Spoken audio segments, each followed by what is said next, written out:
আসসালামু আলাইকুম এভরিওয়ান। হালাল অ্যান্ড হেলদি কুকিং থেকে আপনাদেরকে জানাচ্ছি স্বাগতম। তো আজকে আমি আপনাদেরকে দেখাবো বেলের শরবত। আমি দুইটা পদ্ধতিতে বেলের শরবতটা করে দেখাবো। এই গরমে বেলের শরবত আপনার শরীর এবং মনটাকে অনেক প্রশান্ত করে দিবে। তো আমি এখানে গাছ পাকা দুইটা বেল নিয়েছি, এর মধ্যে থেকে একটা ইউজ করব। আপনারা অবশ্যই চেষ্টা করবেন গাছ পাকা বেলটা নিতে, এবং গাছ পাকা বেলের বোটার দিকে তাকালে আপনারা বুঝতে পারবেন এটা অনেক সতেজ থাকে। তো আমি একটা চাপাতির সাহায্যে বেলটাকে ভেঙে নিচ্ছি।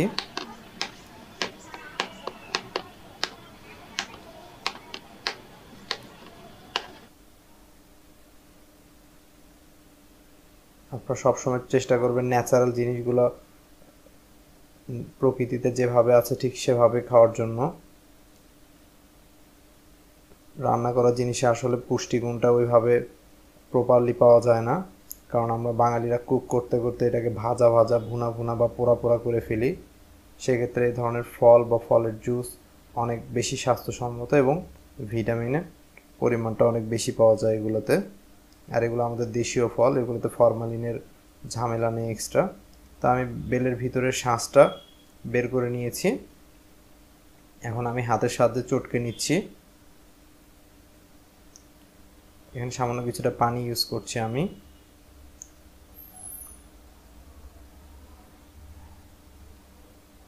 একটু একটু করে পানি দিচ্ছি আর একটু একটু করে চটকে নিচ্ছি।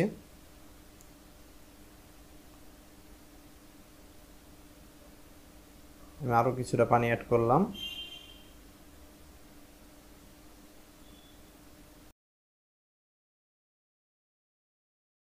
এখন এই মিশ্রণটাকে আমি কিছুক্ষণের জন্য রেস্টে রেখেছি, 15-20 মিনিট বা আধা ঘন্টা, আপনাদের পছন্দ অনুযায়ী সময় রাখতে পারেন।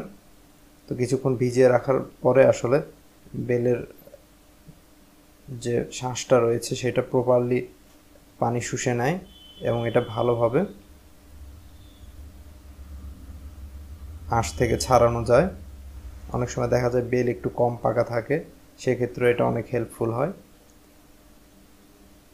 তো আমি দেখুন একটা কাপড়ের সাহায্যে বেলের কাঠটাকে ছেঁকে নিচ্ছি। আপনারা চাইলে ছাঁকনির সাহায্যেও ছেঁকে নিতে পারেন, তবে ছাঁকনির সাহায্যে ছাঁকতে অনেক কষ্ট হবে। আর এরকম নেট বা জাল ইউজ করলে বা কাপড় ইউজ করলে ছাঁকতে অনেক ইজি হয়, কারণ কাপড়ের ছিদ্রগুলো একটু বড় হয়, ছাঁকনির ছিদ্রগুলো অনেক ছোট বা সূক্ষ্ম হয়। সেক্ষেত্রে বেলের আঁশগুলো ছাঁকনিতে আটকে যায়। তো এখন বেলের যে পিউরিটা আমরা পেয়েছি সেটা একটা বাটিতে ঢেলে নিলাম। এখান থেকে একটা গ্লাসে আমি সামান্য পরিমাণ পিউরি উঠে নিচ্ছি। এখন এটার মধ্যে আমি 1 কাপ দুধ দিয়ে দিব। আমি আপনাদেরকে দুইটা প্রসেসে বেলের শরবতটা করে দেখাবো। তো আমি 1 কাপ দুধ দিয়ে দিলাম, দিয়ে একটু সামান্য নেড়ে নিচ্ছি। এখন আপনারা চাইলে এর মধ্যে সামান্য কিছুটা গুড় বা চিনি ইউজ করতে পারেন বা মধু ইউজ করতে পারেন আপনাদের টেস্ট অনুযায়ী, বাট কখনো লবণ দিতে যাবেন না, কারণ দুধের সঙ্গে লবণটা যায় না, দুধের গুণাগুণ নষ্ট হয়ে যায় লবণ ইউজ করলে। তো একটা শরবত আমাদের রেডি হয়ে গেল। এখন বাকি যে পিউরিটা রয়েছে সেখানে আমি কিছুটা আখের গুড় দিয়ে দিচ্ছি, এটা আপনাদের টেস্ট অনুযায়ী। আর দিয়ে দিচ্ছি লবণ, আপনারা চাইলে বিট লবণও দিতে পারেন। আমি নর্মাল খাবার লবণ যেটা পাওয়া যায় সাদা লবণ সেটাই দিয়েছি। এখন হাতের সাহায্যে গুড় এবং লবণটাকে ভালোভাবে মিশিয়ে নিচ্ছি এবং অ্যাড করছি পছন্দ অনুযায়ী বা পরিমাণ মতো পানি।